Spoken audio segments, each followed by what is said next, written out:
Usa ka pagtuo, usa ka tingog, usa ka katawhan.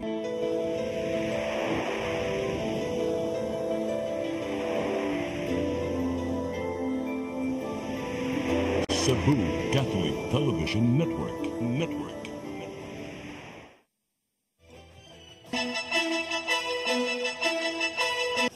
Uluhan sa mga balita sa Serie 47. Sugbo o mga kasigpit nga lugar nakasinati sa magnitude 5.1 nga linog. Mga tungaan gipaubos sa inspeksyon. Katapusang adlaw sa voters registration gidagsa sa mga muapas sa pagparehistro. Mga konsyal sa Mandawi City buot mo pasusi sa mga pasangil batok kang kongresista Lollipop Uwano Dizon. Duha ka managlaing sunog sa Sugbo girespondihan sa mga kabumbiruhan. Sugbo, Kabisayan ug Mindanao, Pilipinas ug katawhan kutos maabot sa tong Sibya sa tibuok kalibutan maayong hapon. Live kita karon sa CCTN Channel 47 ug kini ang tulumanon sa nagunang kasayuran nga angay natong masayran.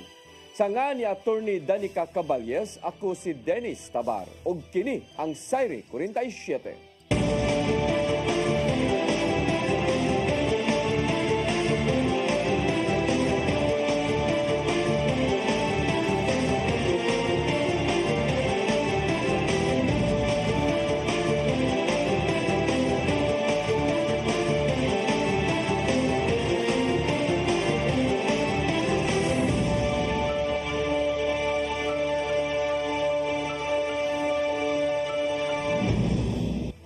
O karon sa kumpletong detalye sa atong mga balita, magnitude 5.1 nga linog natagamtaman sa Sugbo ug mga kasikbit niini nga mga lugar sa Kabisayan.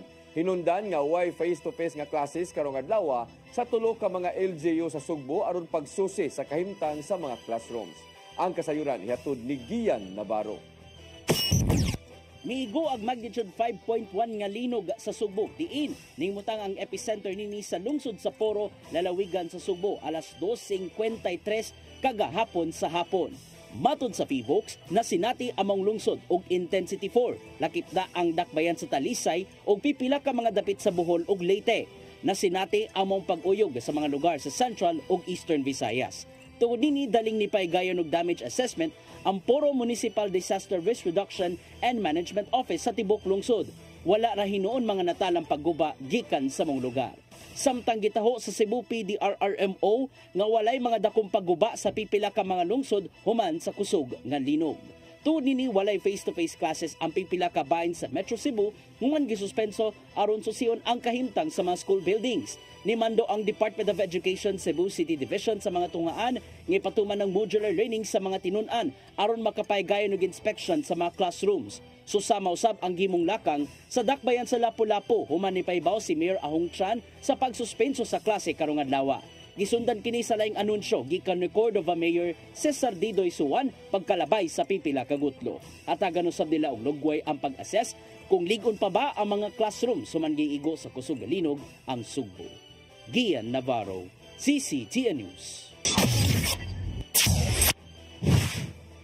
Tulo ka tunghaan sa syudad sa Mandawi ni pahigayon og modular distance learning tungod sa nakitang crack sa ilang building subay sa linog sa Camotes kagahapon. Ang kasayuran ihatod ni Mary Rose Sagarino. Ni patuman og modular distance learning karong adlaw ang tulo ka mga tunghaan sa dakbayan sa Mandawi subay sa niigo nga 5.1 magnitude nga linog sa Camotes Island kagahapon. Ang tulo ka tunghaan mao ang Tingob Elementary School, Tabuk Elementary School ug Kanduma National High School. Ang ubang mga tunghaan nagpahigayon og face-to-face classes. So far today, we did not receive any information of suspension of classes. So under our DepEd order, generally we await for the issuance of a declaration from the chief executive sa city if there are suspension of classes. So wala naatay any declaration of that. Matud ni Oro nga mga tunghaan gimanduan gilayon sa pagsusi sa structural integrity sa ilang mga building human sa linog. Matud ni Oro nga mga report sa mga tunghaan ay sumiter nga ato sa Office of the Building Official sa Dakbayan alang sa assessment o confirmation. Kuno galing mo kumpirmar ang obo nga dili na ipagamit ang naapektuhan nga building. Matud ni Oro nga iabandonar ang edipisyo ug walay klase nga ipahigayon didto. Ilaha usab isugyot ang demolition og pagtukod og bagong building. Thankfully, for next year, naatay available nga funds under the SEF nga pwede na itong magamitan for those mga projects if ever naatay need for that. But temporarily, kung let's say ang classroom, previously gigamit na siya for klase niya, karon dili na siya pwede gamiton, so mangita gyud na og paagi ang principal to continue ang klase aning mga bata. So maybe used katong mga spare nga classroom na amantay classroom nga gigamit na toron nga computer laboratory, library, mga faculty room, i-convert gid nato kay priority man gyud nato ang ato ang mga kanang bata. Mary Rose Sagarino, CCTN News. Mga opisyal gikan sa mga lungsod sa probinsya sa Sugbo nakig-alyansa sa partidong One Cebu alang sa ubabot nga eleksyon. Magpapili pagbalik si Gobernador Gwendolyn Garcia alang sa ikatulo niya nga termino. Ang kasayuran ihatod ni Gian Navarro.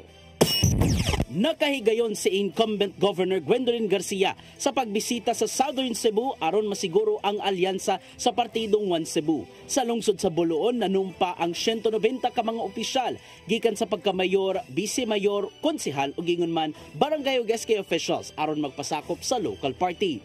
Mipasalig amaw mga opisyal nga tumanon ang tahas alang sa nisgutang partido. Mipainomdo mismo ang gobernador ngadto sa local officials nga likayan una ang politika sa pagpanimaos. Kay suma pa niya, patas ra ang paghatag og hinabang o pagpatuman sa mga programa sa Kapitolyo nga walay sagol nga pamulitika. Apan ang akong giampo lamang, Diyos nga makagagahom, unsa man ang mahitabo sa Sugbo, tagai, og mga lideres, nga bisan pag dili membro sa One Cebu, mga lideres nga moalagad gikan sa kasing-kasing, andam nga ihiklin ang kaugalingong interes nga sa kanunay ipatigbabaw ang kaayuhan sa katawhan. Gisundan kini sa pagpanumpa sa ubang mga opisyal gikan sa unom ka mga LGU sa Southern Cebu nga gipaygayon sa lungsod sa Sambuan. Karong hapuna nagtapok ang mga magpapiling opisyal ubos sa One Cebu Party dinhi sa Dakbayan sa Sugbo alang silang General Assembly. Dungan sa pag-ila sa mga mokandidato gikan sa managlaing distrito, ang pag-nominate kang Governor Garcia isip standard bearer sa local party. Magpapili siya alang sa ikaunom nga termino sa mga posisyon. Susamaw sab nga mensahe ang iyang gipainomdom ngadto sa party mates. As Lord said, let us not ever imagine na kining akong kadaugan karong Muslim isinuidi balik na sad ang One Cebu hangtod sa hangtod na ni. That this is for eternity. Because we saw what had happened in the past. Nakahigayon sa pagpadayag sa alyansa ang laing to local parties aron mo paubos sa One Cebu. Kinimaw ang Kusog Party ni Acting Mayor Raymond Alvin Garcia, Alayo Nacionalista Party ni Mayor Samsam Julias o Kaabag Party ni Mayor Ahong Chan. Gipamatud-an sa One Cebu ang mas gipalig-ong alyansa Lukop Isla sa Sugbo, sukad na sukad. Gian Navarro, CCTN News. Nagdaso karong adlaw sa usa ka mall sa Dakbayan sa Lapu-Lapu ang mga nag-apas nga makaparehistro sa Comelec Lapu-Lapu. Kini tungod kay karong adlaw mao nay deadline sa registration. Ang kasayuran ihatod ni Cristel Joy Filerca. Alas 10 kaganihang buntag, giban-abanang moabot na sa kapin 600 ang naglinya sa usa ka mall sa Barangay Basak sa Dakbayan sa Lapu-Lapu kung diin gipahigayon sa Commission on Election kun Comelec Lapu-Lapu ang voter registration. Karong adlaw mao'y deadline nga gihatag sa Comelec aron sa pagpanawat og mga magparehistro. Matud ni Attorney Anjanet Lamban, ang Comelec officer sa Lapu-Lapu, nga gipanglantawan na nila ang pagdasok sa mga tao karong adlaw. Expected yun na ma'am, kay mauman ni kinaiya na to nga do sa kadugayon na sa pagrehistro, wag yun sila mo kare.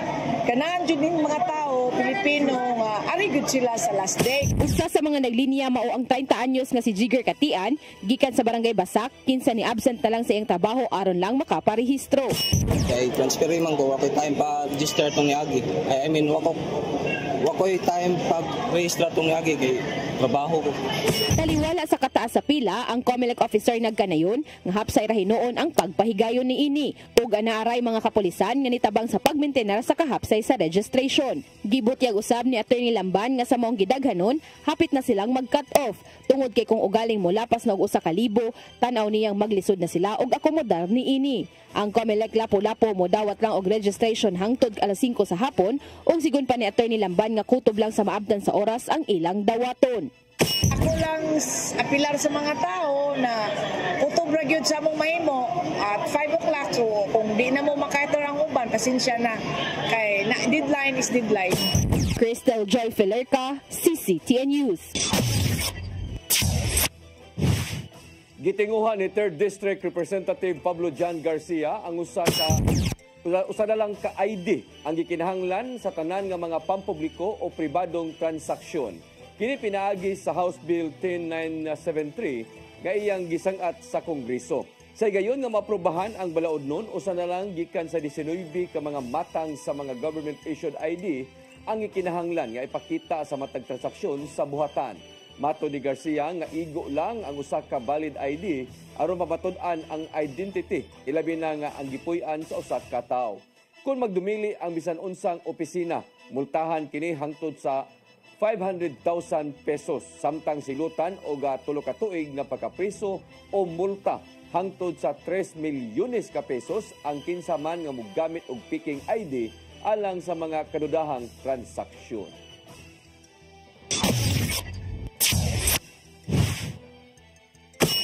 Musunod, mga konsehal sa Mandawi City, buot mo pasusi sa mga pasangil batok kang kongresista Lollipop Uwano Dizon.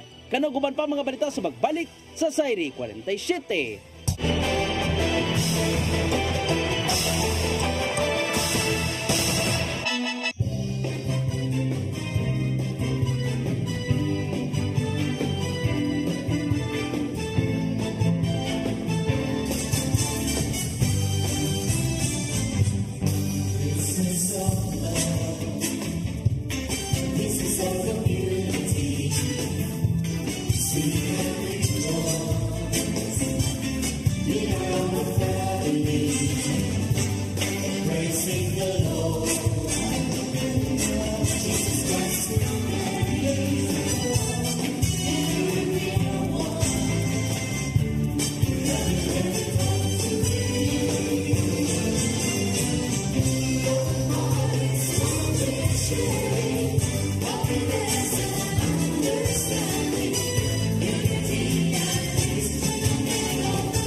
Start today. Unlock the secret to a healthier you. You're worth it. Health is wealth. Health Plus.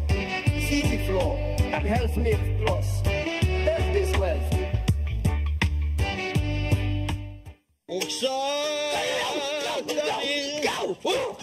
unsa man kang tambulakan kalit nagabot. Nalan ka ni ron. Gitara ko nga gamay kaayo. Gitara ko nga dako, gamay kaayo. Dailing. Unsa man ang utangan nga naa na si mong luyo dito?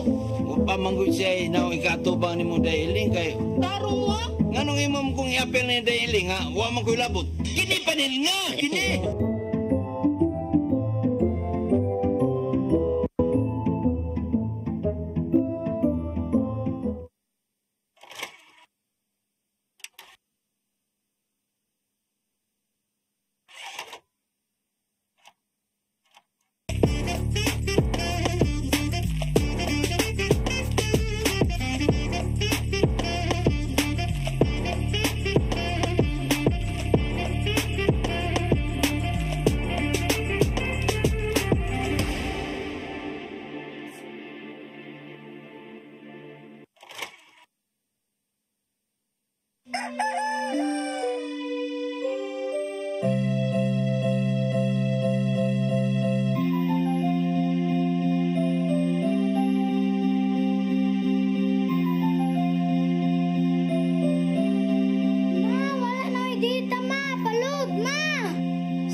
Para internet sa kong anak, ma'am. Ay, wala na yung problema. Pag-Sinisibu. Sinisibu, Sinisibu. For your internet connection. And for the signal of your cable TV. So fast and straight the transmission to your home. Sinisibu. Sinisibu, Sinisibu. Offers you to have fiber optics. For your viewing experience, perfect and clear so far. So great and affordable for you to enjoy. Sinisibu. Sinisibu Television Network Incorporated offers fiber to the home broadband internet bundled with fiber to the home cable TV connection. Sinisibu Television Network Incorporated with its operation in Metro Cebu and the whole province of Cebu soon. And affordable for you to enjoy. Sinisibu. Ang kinabuhi puno sa hagit. Sugpil na ka, Dria! Ay, pag-inalte! Pagdita ka! Puno sa pangutana. Bata pa gani ka kayo? Nagpuyap-puyap na ka? Kinsa man ang mga masakitin nato din ay gano'n na kinsa! Kung si buti mo'y pasabot, Daddy! Puno sa luha. Pagpili pa, ako nga imong anak o kanay mong mga babae. Kasuko. Ano pa? Ano itang ka ni Papa? Apan bisan mangit-ngit pa ang imong kalibutan, aduna pa'y nagpahiping kahayag. Aduna ka pa'y kasumbungan. Pangalama, hanap na. Dear Tatay, Tunog na unlod na. Nganong handungan. Waylaing pagi aron masabtan nato ang Biblia. Kinahanglan nga doon natay relasyon kang Hesus. Hangtod sa layan natong panaguban, daghang salamat siya. Tunog na unlod na.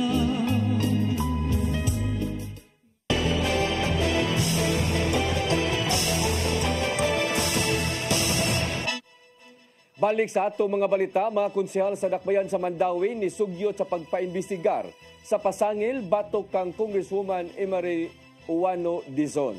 Kabahin kini sa giingong pagpamaligya sa yuta sa Mandawi. Ang kasayuran ihatod ni Mary Rose Sagarino. Sa sesyon sa Konseho sa Siyudad sa Mandawi, nipasar og resolusyon si Konsehal Cynthia Cinco Remedyo sa pag-imbestigar sa gayong yuta sa Mandawi City nga giangkon o gibaligya ni Congresswoman Emery Lollipop Uwano Dizon. Gingong katuyuan sa pagpaimbestigar sa aligasyon aron protektahan ang kabtangan sa siyudad. Na-involve magud ang city, so dapat ako na lang siya gimog resolution para atong ma-forward sa ato ang chairman sa committees on laws and ordinances para ma-check lang sad. So ang ato lang transparency nga makaibaw sad ta. Makaibaw ang syudad kung unsa to ang maong gi-file nga kaso. Magkahinumduman nga ang broadcaster nga si Edward Ligas ni pasaka og kasong plunder o graft batok kang Uwano Dizon og bana ni ini nga si Upaw Barangay Captain Jojo Dizon ngadto sa Office of the Ombudsman Visayas. Gipasanginlan ni Ligas ang magtiayon nga illegal nga nipalit sa 2,500 sa metro kwadrado nga luna kabahin sa 186 ka hektarya nga reclamation contract tali sa Mandawi City Government ug usa ka pribadong developer niadtong tuig 1992. Ang maong bahin sa yuta na himutang sa Barangay Sentro ug giingong gipanag-iya sa Mandawi City. Tungod niini nanawagan ang mga konsehal nga imbestigahan ang maong aligasyon. Pero wala, so fine. Wala ray unsa to ang maong aligasyon, wala ra say kaso.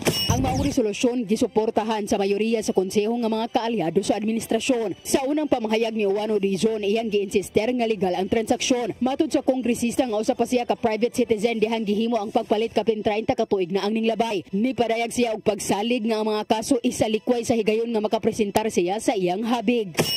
Mary Rose Sagarino, CCTN News.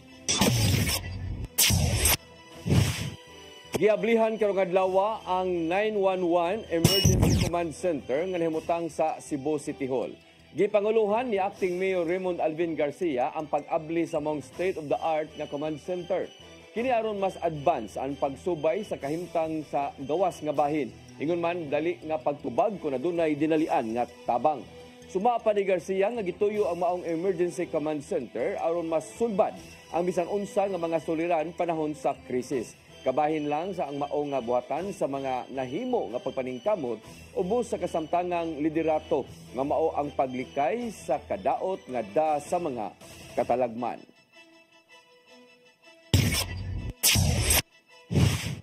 Gihatagan og laing kahigayunan ni Cebu City Acting Mayor Raymond Alvin Garcia ang sila ka mga department heads sa City Hall nga nag-atubang og mga reklamo. Nagdumili hinuon si Garcia pagbutyag sa mga department head nga nagpabuyag apan usa sa mga nag-atubang og mga reklamo ilabi na sa mga sakop niini mao si Cebu City Health Officer Dr. DC Villa. Mato ni Garcia nga kung maupos na ang iyang pasensya kini iya gayong ilisan sa katungdanan. Ang acting mayor gipaabot hinuon nga mohulip sa dili kwalipikado nga mga department head, ingon man assistant department head o mga office head niining buwana.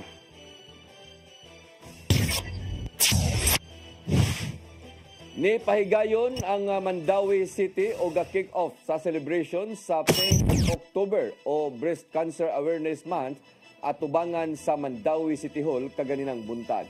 Gihatagan og pagtagad ang pagdasig sa kababayen-an nga adunay mga breast cancer o mga cancer survivor. Nagkadaiyang kalihukan sa mga ipahigayon aron kahatagan og giya ang kababayen-an nga adunay sintomas sa cancer sa suso.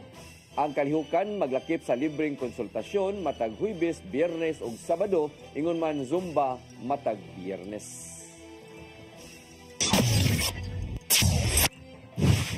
Nidawat sa iyang 100,000 pesos atol sa iyang adlaw na tawhan niadtong Sabado ang usa ka centenarian sa dakbayan sa Lapu-Lapu. Gitunol ang maong kantidad ni Lapu-Lapu City Mayor Junard Ahongchan ngadto ni Laurencia Sinagpulo nga residente sa sitio Sugtungan, Barangay Basak. Kinsa mao ini sa ulog sa iyang usa ka gatos ka tuig nga adlaw na tawhan niadtong September 28. Ang maong cash incentives nagikan sa lokal nga kagamhanan sa dakbayan sa Lapu-Lapu. Lauman ang laing 100,000 pesos pa nga madawat sa maong centenarian gikan sa nasudnong kagamhanan.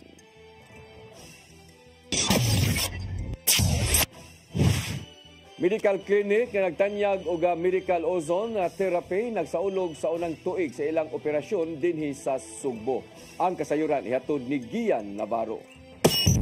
Gisaulog sa Ozone Med Wellness Clinic ang unang tuig dinhi sa Sugbo sa mas mahinungdanong paagi. Nag-abot sa City Sports Club nitong Sabado sa buntag ang mga natabangan sa mong clinic aron isaulog usab ang naangkong kaayo. Gisawa nila ang mga nahimong kaagi sa diyang natagamtaman ang balatian silang lawas. Sa mong panagtapok, mas nipatigbabaw kanila ang paglaom aron ipadayon ang ilang kinabuhi uban ang labang makagagahom.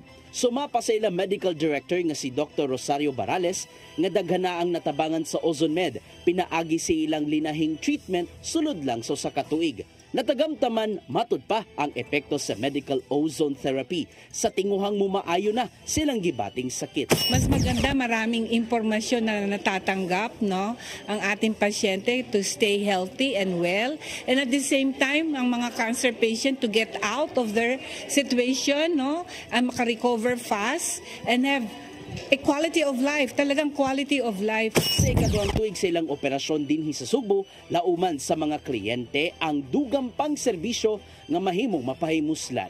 So I'm looking forward na magkaroon tayo ng recovery pod. Recovery pod is a pad wherein we precondition the katawan, yung body ng pasyente, so that yung perfusion ng medical ozone would be very quick. Samtang pakusgan pa sa OzoneMed ang pagpakaylap sa mahinungdanong kasayuran bahin sa gitanyag nilang medical therapy. Maong nakig-alayon sila sa CCTN Channel 47 alang sa ka weekly medical talk show nga maghisgot sa mga kasulbaran gikan sa managlaing balatian sa lawas. Matud pa sa program hosts nga daghan ng angheng makat-on sa mga mutan-aw nini on air ug online. Actually, they will answer frequently asked question kasi ang OzoneMed we strengthen our advocacy na para sa may sakit. At ngayon, kinikater naman natin yung mga walang sakit at ayaw magkasakit. Makita usab silang talk show ang mga testimonya gikan sa mga nakapaymos sa medical ozone therapy gikan sa OzoneMed. Marami tayong testimony. So, look forward po kayo sa mga testimonies po ng ating mga patients. Mapapanood nyo na rin po on this show. Maong atalan gyud sa tanang mga tigtan-aw ang New Start OzoneMed Health and Wellness Talk dinhi sa CCTN 47 coming very soon. Alang sa mga gusto magpaybos sa medical ozone therapy, iscan lang kining QR code nga makita sa screen. Kini aron makakuha og special privileges ug discounts gikan sa OzoneMed Wellness Clinic Cebu. Gian Navarro, CCTN News. Musunod, duha ka managlaing sunog sa Subo, girespondihan sa kabumbiruhan. Kanaguban pa mga balita sa pagbalik sa Sayri 47.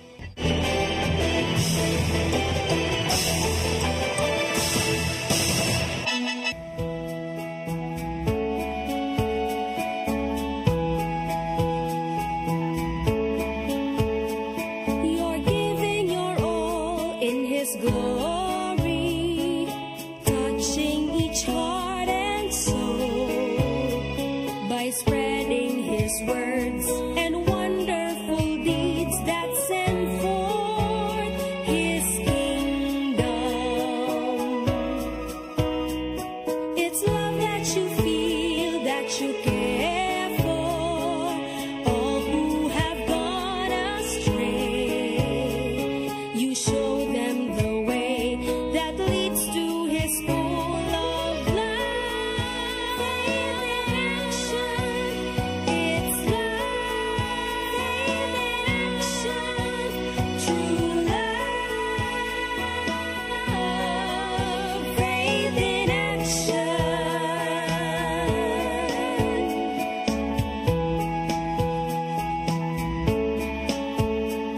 We're one in one hope, inspiration through God's amazing grace. His power and love and pureness of heart show to us His wisdom. It's love that you feel, that you care for all who have gone astray. You show them the way that leads to His full of life in action. It's love in action, true love, faith in action.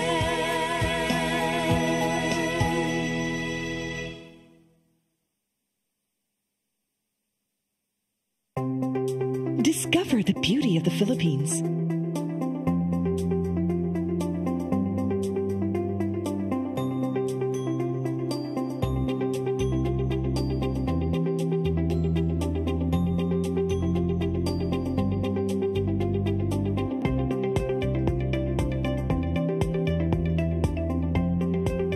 With with Philippine Airlines, the country's flag carrier.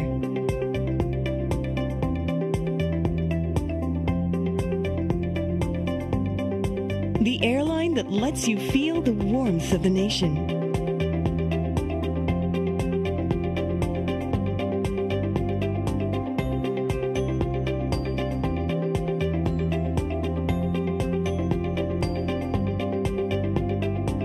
Mabuhay!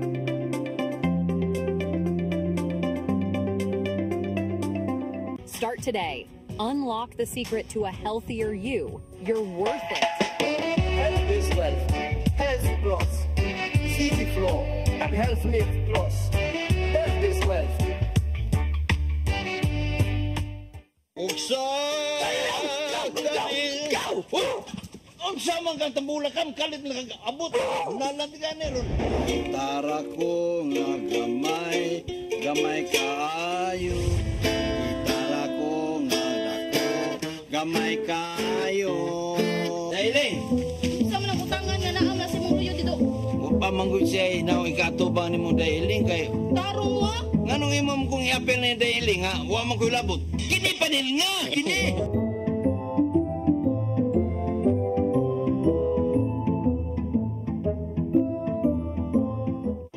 Come October 4, 5, and 6, another gathering will be held in Cebu City, the first National Charis Conference, which is open to all charismatic communities, realities, and expressions. Hosted by the Brotherhood of Christian Businessmen and Professionals, the event will have interesting workshops and topics to help us grow in our various charismatic gifts and charisms.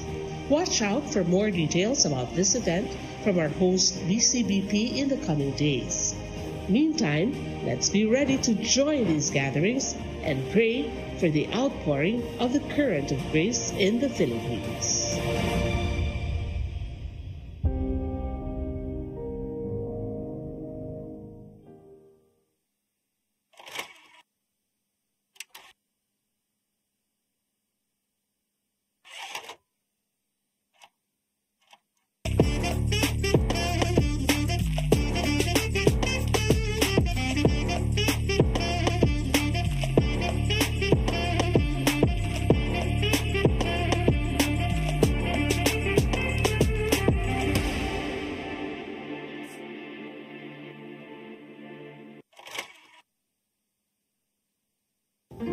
I am the God that healeth thee.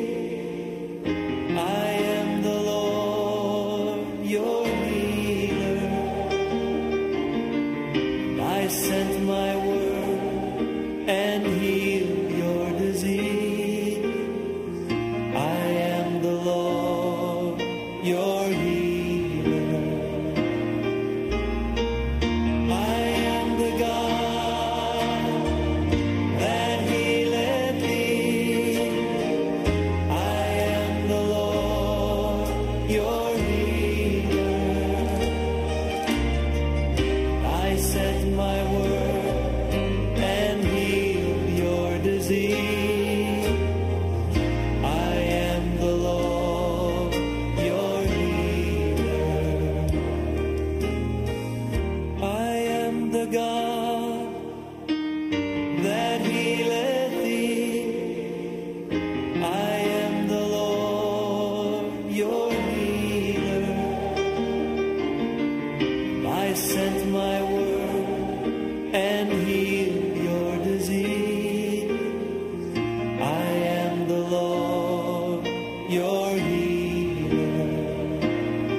See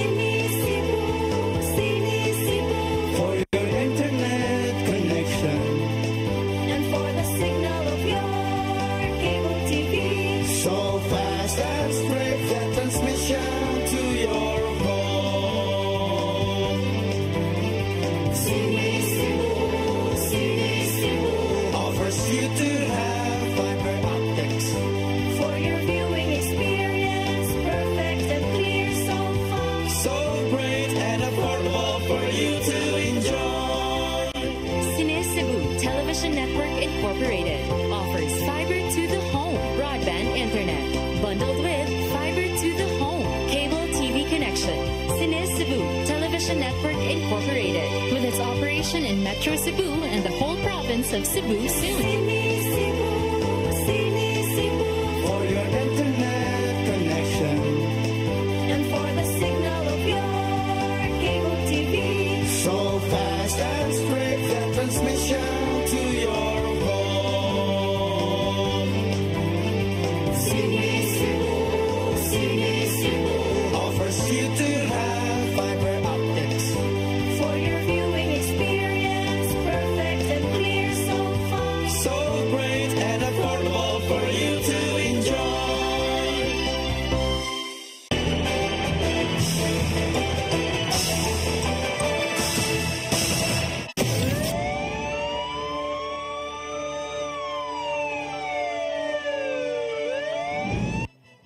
Balik sa ato mga balita, gitubag sa mga kabumbiruhan ang sunog gikan sa duha ka managlahing bahin sa Sugbo kagahapon adlaw. Parehong gisusi karon kung unsa man ang hinungdan sa pag-ulbo sa kayo. Ang kasayuran ihatod ni Crystal Joy Fillerca. Duha ka sunog ang niulbo sa managlahing higayon kagahapong adlaw nga nikaon og siyam ka mga panimalay. Miulbo ang unang sunog sa barangay Tisa, Dakbayan sa Sugbo, alauna 27 sa kadlawon atol sa adlaw sa pagsaulog sa ilang kapistahan. Kung diin upat ka panimalay ang gikaon sa maong kayo, duha niini totally damaged, samtang ang laing duha mga partially damaged. Girespondihan kini sa siyam ka mga fire trucks ug napawong ang maong sunog alas 2:16 na sa kadlawon. 8 ka mga pamilya ang naapektuhan ug wala ray natalang na angol. Giba na banang 240,000 pesos ang nahimong danyos nga gibilin sa mong sunog. Samtang pagkalas 10:26 kagabi, laing sunog ang nahitabo sa sitio Santo Niño, Barangay Basak sa Dakbayan sa Lapu-Lapu. Dali kining girespondihan sa Lapu-Lapu City Fire District ug Lapu-Lapu Rescue ug nakalanat lang og kapin 30 minutos ang maong sunog. 5 ka mga panimalay ang nalamoy niini ug 6 ka pamilya ang naapektuhan. Wala ray natalang na angol sa maong sunog, apan nakadanyos kini og 3 milyones pesos. Padayon pang giimbestigahan sa kabumbiruan ang hinungdan niini. Crystal Joy Fillerca, CCTN News. Patay ang 26 anyos nga lalaki human malumos kagahapon sa dagatan sa Marina sa barangay Calero sa lungsod sa Liloan. Gituhuan nga ang maong lalaki adunay kakulian sa panghuna-huna. Giila ang biktima nga si John Paul Sitinta, residente sa nisgutan nga barangay. Nigawa sa investigasyon sa kapulisan sa Liloan nga ang lalaki gibadlong na sa mga sakop sa bantay dagat tungod sa giingong nisod na kini sa Fay Sanctuary. Apan wa makabantay ang mga sakop sa bantay dagat nga nibalik kini pasado alas 2 sa hapon ug sa maong higayon nalumos na ang maong lalaki. Gisuwayan paunta kini sa pag-rescue apan nakutluan gayud kini sa iyang kinabuhi. Gisusi na sa kapulisan sa Lapu-Lapu ang mga nalambigit sa natabong karambula tali sa duha ka mga basketball team atol sa nagpadayon nga liga sa Dakbayan sa Lapu-Lapu. Isip silot, iban sa Lapu-Lapu Sports Commission sud sa 3 ka tuig ang duha ka mga team. Ang kasayuran ihatod ni Crystal Joy Fillerca.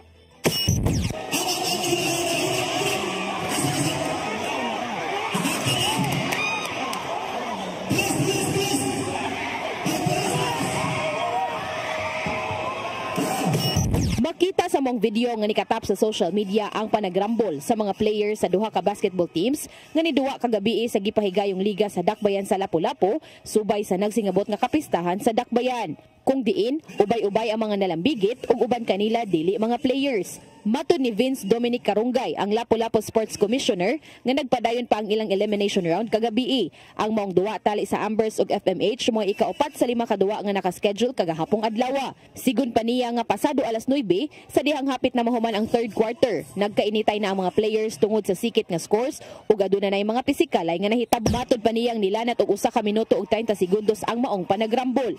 Dugang pa niya nga niabot sa 13 ka mga individual ang nalambigit sa mong insidente base sa video ug usa sa mga players ang nakaangkon og gisi sa iyang kilay. Samtang gibutyag ni Police Lieutenant Colonel Christian Torres, ang spokesperson sa Lapu-Lapu City Police Office, nga mga mobile patrols lang ang gibutang sa mong dapit ug ato sa pagkahitabo na atlan nga aduna kinilaing girespondihan. Dugang pa niya nga ang Police Station 3 walay nadawat nga blatter kabahin sa maong kagubot. Apan si Lieutenant Colonel Torres ni butyag nga paimbestigahan niya ang maong insidente ug kung pwede ba silang mupasaka og kaso batok sa mga nalambigit. Atong gi-advise ng station commander sa station 3 nga makandak og motopropyo investigation para ma-identify ito na mga tawanan. Kaya malagi na og walay mo file sa ila nga charge counter charge o isa ka team kung di sa mo file o physical injuries ato nang tun-an nga possibilities nga pwede kita sa police mo file og kasong alarm scandal. Samtang si Karunggay usab nagkanayon, nagihikay na nila ang mga silot nga tubangon sa duha ka mga teams ug usa na niini ang pagban kanila sulod sa 3 ka tuig. Estel Joy Filerca, CCTN News. Mo kadtong naglangkob sa atong mga balita sa Sayre 47 sangan sa ko ang partner nga si Attorney Danica Caballes hangtod ugma dinig hapon sa iyong paboritong tulumanon Sayre 47.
Barangay chairman o kagawa, di hahaba rin kapalpakan nila.